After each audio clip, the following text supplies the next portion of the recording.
hits, a lot of times when he hits, he doesn't wrap. And so, and that's not just him. Like there's Quincy Williams improved his tackling a lot last year, but the year before that, he struggled a little bit wrapping up.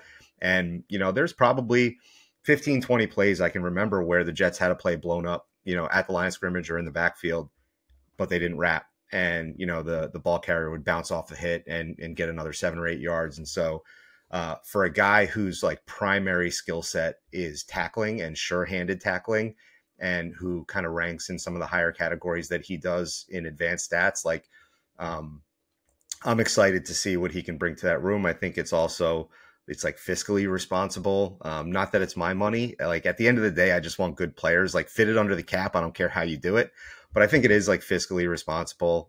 Dan on Friday was talking about, how CJ Gardner-Johnson and Tony Adams would like probably fit really well together, but we haven't seen the Chuck Clark Tony Adams duo either, and we'll see what happens with Whitehead and Davis. I think if I had to guess, I would say Whitehead's probably gone at this point just because of the money, and Davis, man, I can't believe I'm going to say hopefully returns, but I think he was a good contributor on special teams and he had a nose for the ball last year. So there might not be a splashy move at safety, which I think we kind of expected. We talked about it a few weeks ago. Like it's likely that it's not one of those names at the top of the market, and it's probably running it back with Chuck Clark and TA. So I like it. I mean, again, this was part of the plan last year, and last year was supposed to be the Super Bowl run. Or close to it. And so to kind of get a redo on that and get to see him dress and see what we had in mind at that safety position, I'm all for it. So as far as like Sunday before legal tampering period opens, and this is a little appetizer for what we're about to get, great first move. There's no reason to complain about Chuck Clark coming back. Yeah, I think, you hit the nail on the head. Definitely great for depth. And also, excuse me. I remember last season, prior to him going down, which I know was very early in the season, there was a ton of hype around, his performance in training camp and him coming into the room. There was a lot of hype before he went down very early. So excited to see if he can finally live up to that billing. And like you said, it's not a massive contract, big swing, like day one of free agency signing where you're like, holy shit, they broke the bank. But it could be one of those little moves that we look back and we're like, all right, good. They brought back Chuck Clark. He's been like a strong staple of stability across this back end of the defense. So like you said, like the move. And to your point about like the first day of free agency, if they burst out of the gates with a big money signing on a safety on the first day, we all would have been like, dude, what are you doing? Like, we don't, that's not where we need to be pouring money. So I think just like addressing it before the clock starts is also very nice, because I think it allows them to focus their energy in places of more need. Even if it wasn't big money, even if it was this exact same deal, it's like your first move is, you know what I mean? So getting it done before the clock starts, you're right, is a nice little PR touch that they did. Some other news around the league that got Jets fans a little bit riled up this week. Jerry Jeudy traded to the Browns, I think for 5th and 6th round picks in the future, or this year. I don't remember if they were this year or 2025 future picks, but not a massive deal. Kind of an implication that the Broncos are blowing shit up and Sutton could be on the move soon. I'll ask 2 questions here. One, I didn't personally think of Jeudy as like a target for the Jets, but interested to hear where you land on it now that we see what his value was. And secondly, like now you see what a receiver like Jerry Jeudy, who hasn't been all that productive, is being traded for. Are there other receivers around the league you think the Jets should target, and what do you think those trades look like? Yeah, so we've been hearing about the Broncos trading a wide receiver, it feels like, for 2 years now at this point. And so whether this is the first domino or the only domino, I guess will remain to be seen here. But Jerry Jeudy, I think when you look back on kind of the totality of him since he's been drafted, not that great, right? Like No. coming out of Alabama, he was pretty heavily like I remember kind of coveting Jerry Jeudy and what Oh, he could for do sure. because all those Alabama wide receivers they always play on very big stage and CeeDee Lamb was taken after him. Justin Jefferson was taken after him. Brandon Ayuk was taken after him. T. Higgins, Michael Pittman were both taken after him. So, like, you kind of look at it, it's pretty big disappointment. And there were rumors that the Jets were in on that conversation. And I wonder how seriously it was because I don't really see, like, when you look at the total picture with Jerry Jeudy, and some of the reasons that people had for not liking him, I don't know if I see it as like a good fit with what we got going on here and with Aaron Rodgers. And so I wonder if the fact that we were active in that discussion and on the phones and everything, I wonder if that was more just about like assessing value of like, hey, like, what do you guys want for him? And just trying to gauge like where the wide receiver market is at a little bit. Because I don't know if I would have been all that excited if we traded for Jerry Jeudy. The Browns wide receiver room is now like pretty weird. Like it's like Amari Cooper, who's very, very good, but like, why have you been on as many teams as you've been on in your career? It's almost like Amari Cooper is almost like Brandon Cooks-ish to me. Like he just keeps getting moved and nobody seems to want to keep him, but he does keep producing pretty much everywhere he goes. What's crazy about that comparison, just to cut you off, is that, I think Amari Cooper is still very young, which is crazy. And every time Brandon Cooks got moved, it was like, okay, like you're moving a very good receiver, but you're trading him for a first round pick. Like he was getting moved for like premium level assets. Cooper got shipped around for like, I know he got traded to the Cowboys for, I think it was maybe 1 or 2 first, but he got shipped to the Browns for like a 5th round pick. And I remember when that happened, we were all like, why the fuck didn't the Jets do that? It is kind of crazy. Yeah.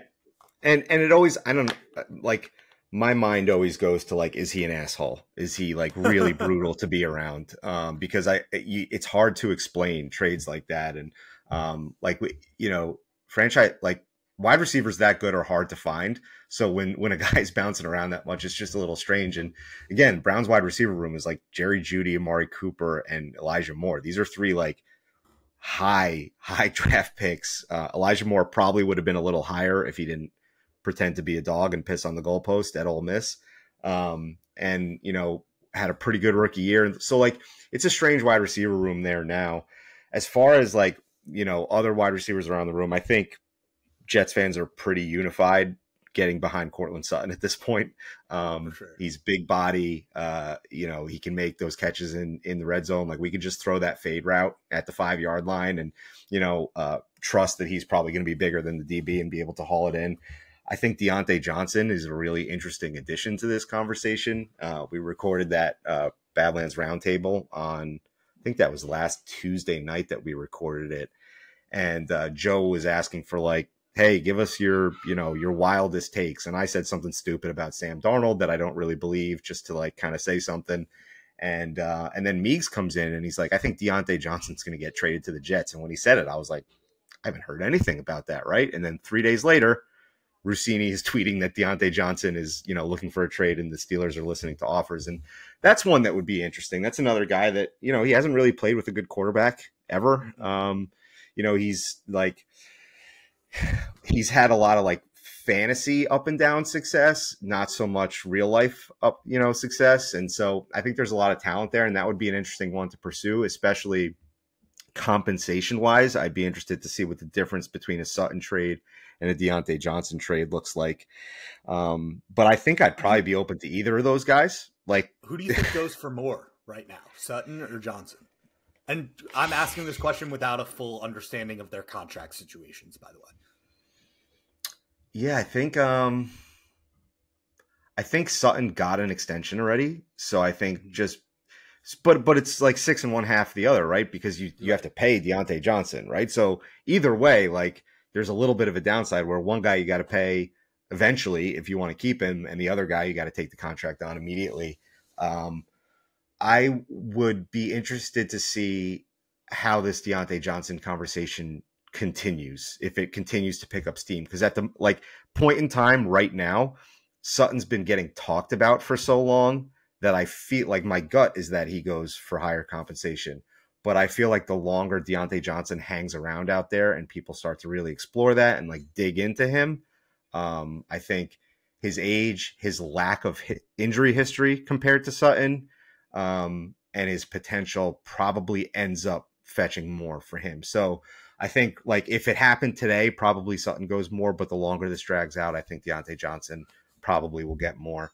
And then, nobody's talked about Ayuk in a long time. Right after the Super Bowl, that was a hot conversation because he tweeted a bunch of weird stuff, and his like sister was tweeting weird. Like, they're all his family and like people in his circle were saying like that's why we're leaving San Francisco, and it hasn't really been talked about much since then. I think for the Jets, it's really a non-starter because we don't have the ammo to get him.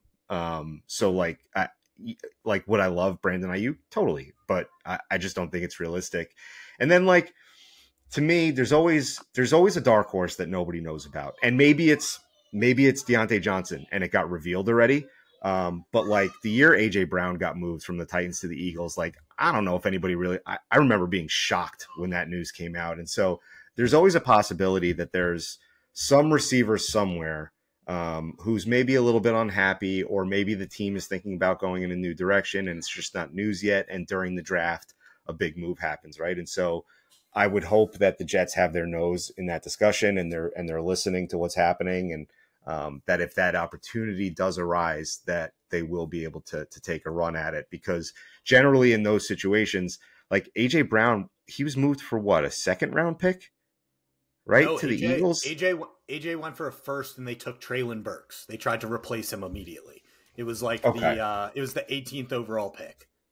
Okay. And All right. So I think. All right, so maybe that then potentially that's a conversation that we can't really participate in either. But we'll see. I mean, it's probably going to develop hot and heavy over the course of the next couple weeks leading up to the draft. So we'll see where it lands. How about you? I will say it's a frustrating draft not to have a second round pick. It is. Yeah. It is especially with not only with all the receivers we're talking about on the market, but with the depth of receiver talent in this draft. Rough draft to not have a second round pick. I do think the Deontay thing is really interesting to me. Young receiver, a lot of talent. He went through that stretch where he just like was not scoring touchdowns for, I think it was over a full season. Obviously I think the big thing with Deontay too is like he led the league in drop rate one of the last 2 years, and like had definitely gotten better, but struggles with drops from time to time. You brought up the point though, like his quarterbacks have been the ghost of Ben Roethlisberger and Kenny Pickett. Like, you team him up with an Aaron Rodgers, and hopefully you're seeing the best version of a player who hasn't reached his potential yet. So I think it's a really interesting one. I do think with the Deontay Sutton thing, compensation, what you got to give up is going to be a massive contributor.